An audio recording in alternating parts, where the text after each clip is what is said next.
In this video, we're talking about the state of the solar industry and where it is headed. And you're going to want to pay 100% attention to the very end to understand what's going to happen in 2025 and beyond. Welcome back to the best solar channel on the planet. My name is Ivan, and for the past 6 years, I've dedicated my life and soul in solar, and I've scaled multiple sales teams selling over the phone. I started off my journey generating leads for other companies, and then we transitioned to actually doing everything ourselves, which is generating the leads in sales. I actually felt pretty compelled to record this video because I've been getting a lot of questions about what's going to happen in the solar industry, specifically to do with the tax credit situation, which we're going to address in a second. But for the most part, I felt compelled because I kept answering, clients of mine, people that have done work within the past, that have sold for me, and so on and so forth. I'm doing this video specifically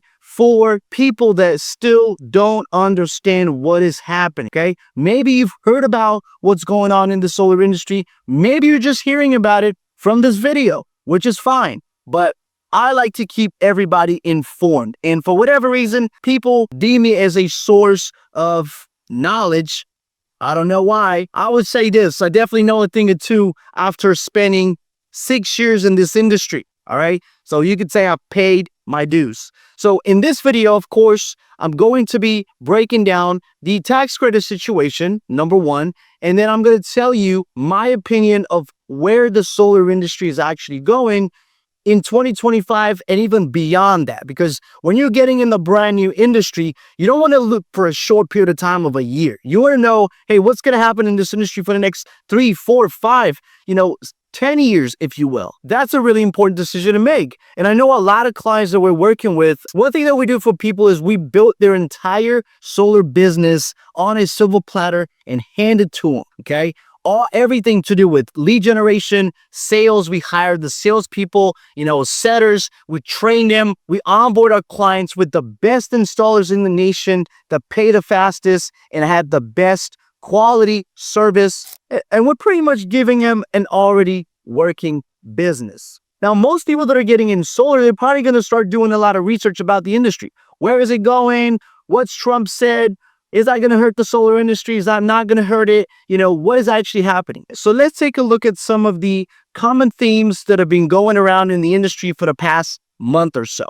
The first thing is the ITC solar tax credit, which is the investment tax credit, which supposedly classified as a Section 25 is supposedly going to go away at the end of this year. The other one, which is the Section 48E, which is the utility and commercial investment tax credit for businesses and solar farms. So we're going to address that as well. But the main concern was the solar tax credit for individuals, meaning this would apply to people that are buying cash or they're basically doing a loan. You got to understand one thing when it comes to solar, if you're brand new, because if somebody's going into the industry, which most of our clients are brand new, they've owned other businesses. We have doctors, we have, investment bankers, we have people from all walks of life that are coming in and starting remote solar businesses. And they want to know everything, right? And usually I'm the source of knowledge. And so I like to break everything down into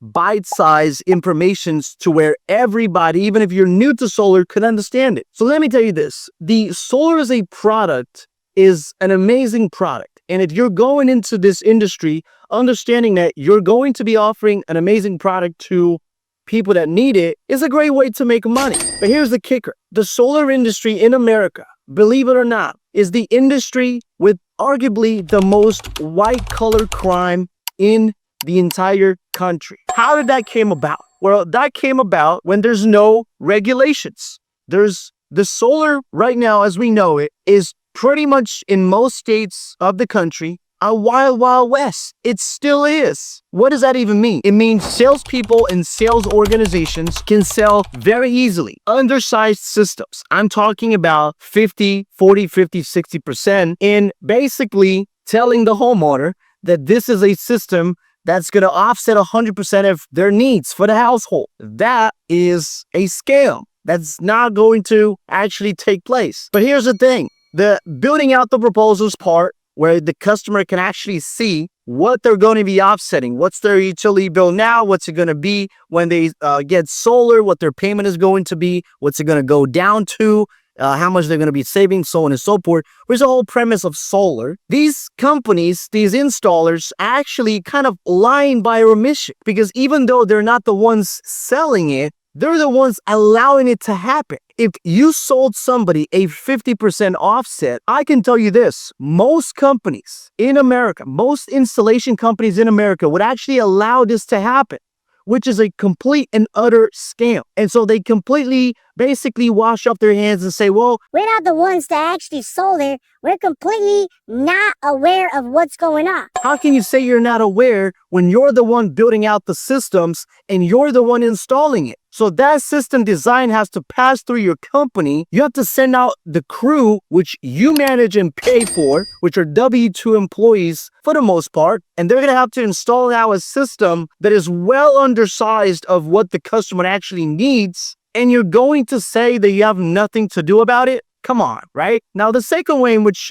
sales companies and salespeople are taking advantage of, customers are basically by misrepresenting what the tax credit or the ITC for individuals actually is. They say, hey, well, listen, you're actually going to get a check from the IRS that will go right into your pocket and you can use for whatever you want. And this is complete and utter lie. So when I tell people actually rather the solar tax credit go away, so that part of the scam stops completely once and for all. Because there's a one thing, Section 25, for individual tax credit, most people won't even qualify for it because they're on disability or they're elderly, they're not paying tax, they don't have any yearly obligations to the IRS. In which case they're not getting anything at all, right? And for the most part, that's kind of, they're being sold a bill of goods that is not serving them. Actually, it's putting them in a worse position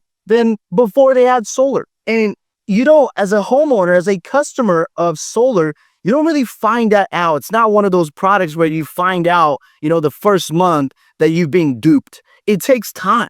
In a lot of cases, it takes, 6 months to a year to see that, hey, actually what my solar system is producing is it's not what I was promised when I was sold the system. And that company might have gone belly up. They're no longer in business. The sales guy has moved into another industry, right? And they're no longer in solar. They've made their money. And now there's pretty much nobody to be held accountable. Well, that is extremely bad. And so I tell people this, the solar industry has a negative connotation because of the tax credit largely, okay? Anybody knows somebody that has been taken advantage of solar, so they think of solar as a scam. They have a negative connotation when it comes to solar, when solar is really the greatest thing. So now that you have a better understanding of what's been actually happening in solar for the past, 5 to 10 years, let's talk about the topic at hand, which is the tax credits that are supposedly going away. So first of all, the tax credit for individuals is most likely going to go away, even though they have to still pass, the Senate, and they have to go to the House. And I think that they have like 3 more votings in order to essentially, discontinue the tax credit for individuals. Now, the proposal for the Section 48E, which is the tax credit for businesses, so commercial and utility scale of solar, that's going to continue to go the way it is until at least 2029 or 2032. All right. So if that happens, if the individual tax credit actually goes away and the utility and commercial tax credit stays, what does that mean? That means the TPO products or leases or PPA, which is a power purchase agreement in some states, is going to go through the roof. And nobody's going to be selling, either cash purpose. Cash. If you want to buy cash, you just buy cash, I guess. But if you wanted to finance the system, most likely it will be more seducing to get a much lower payment, which the TPO will still have to offer even beyond 2025 until 2029 or 2032, right? Now, if they both go away, which is very, very highly unlikely. Now, let's make it clear. The actual investment tax credit for individuals, supposedly, they want to get rid of it by the end of this year, which I don't think it's going to get passed. I don't think it's going to happen.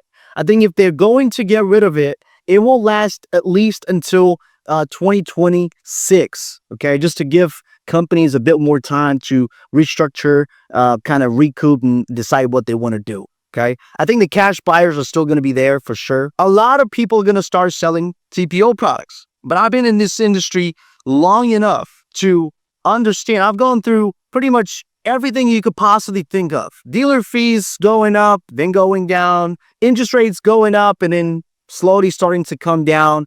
I've been through it all pretty much since I entered this industry in 2019. And I can tell you this, it was very apparent to anybody that knows what's actually going on in the industry that it cannot continue to go the way it has been, because a lot of people are being taken advantage of. And for the most part, when companies go belly up, when they scam a bunch of people, that's what they do. They just file for Chapter 11 bankruptcy, and they kind of wash their hands with that one, right?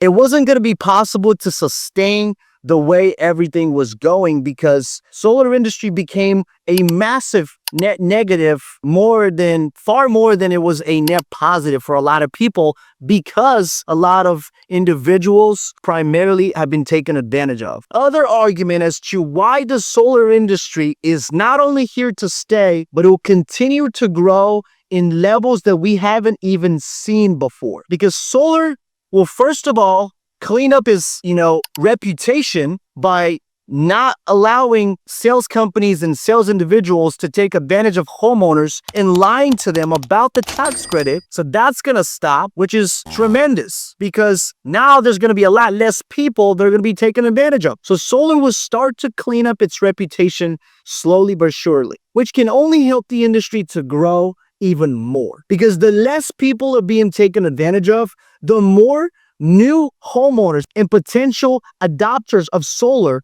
will understand just how amazing and how life-changing the solar as a product can be for households. Because let me tell you this, we're entering a new era. We're entering the era of technology and AI and robots, and basically we're going to be living through the biggest electrification of society as we know it. Why do I think that to begin with? Well, what do you think is going to happen when AI, which is already starting to happen, what do you think is going to happen that most people will fire their employees and they will just basically have AI doing most of the work? Well, that means more electricity consumption. What do you think is going to happen when warehouses and manufacturing businesses are laying off the majority of their staff to have robots already doing the work that humans are doing? That's going to mean a lot more electricity consumption for businesses. And what that's going to do is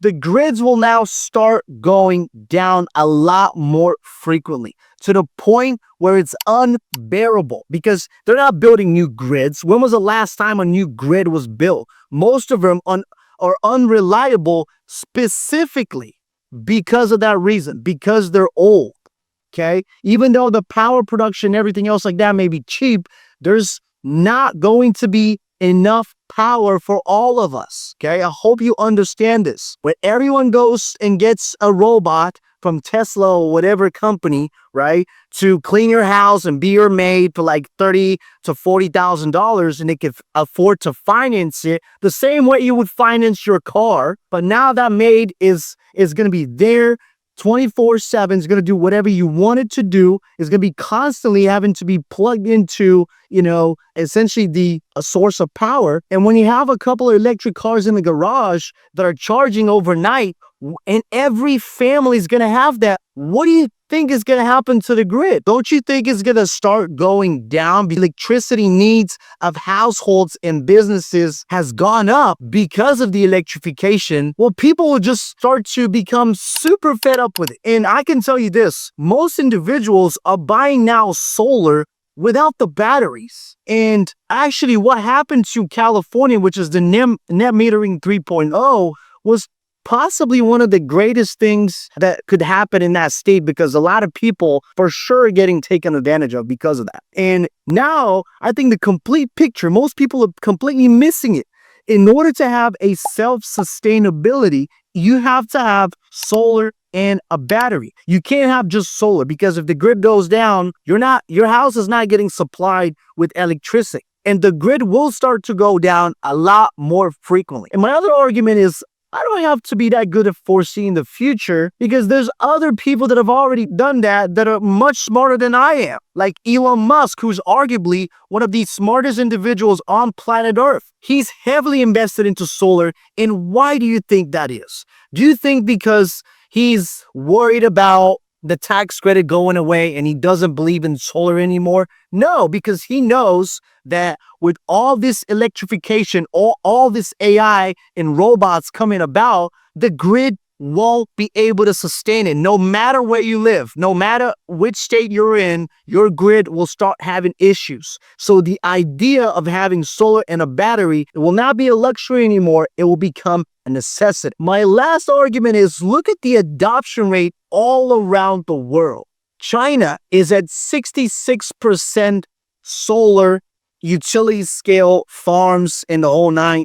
Basically, 66% of its energy is coming from renewable energy, massively due to solar, right? They have some wind, but also they have a lot of solar. Look at what's going on in Australia. Australia is at a over 22, I believe 22 or 25% adoption rate, maybe even more. Maybe it's, around 30% right now. And they're primarily getting solar and a battery. In fact, the grants, they don't have any tax credits. The tax credits that they have are actually not even tax credits. They're grants to get batteries. Why do you think that is?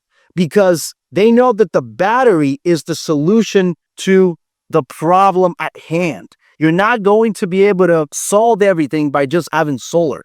You're going to have to actually have the full picture, which is solar and a battery. That's the complete solar picture. I simply don't believe. I mean, we're selling a lot of solar to people now, without batteries. And the reason why that's happening is because people are just not realizing how important the battery situation really is. And I think the argument is that, well, people just don't want to spend, more money on something that they think they don't need, which in fact they do. And a lot of companies are trained to basically go the route of just sell them cheap, right? The cheaper the payment, the better, which is kind of true. But also you want to make sure that you're getting the full entire picture, which is what started to happen after NEM 3.0 was introduced in the state of California. So that's already happening in California. It's already happening in Australia. And the US adoption rate is only at about 5 to 6%. Just think of it for a second, 5 to 6%. And it can only go up from there. So I'm telling you, we're living through the best years of solar, where solar would actually be adopted mainstream by homeowners, and they will be looking forward to having their solar installed. They're no longer going to have to, be actually convinced by sleazy salesmen to go solar. They would know what the benefits of solar are before they even consider it. So my bottom line is this: solar is definitely here to stay. If the individual tax credit goes away, that's even better for the industry. Trust me, because if it goes away, that means the industry will slowly start to clean up its name. Otherwise, a lot more people are going to continue to have a negative connotation when it comes to solar, and solar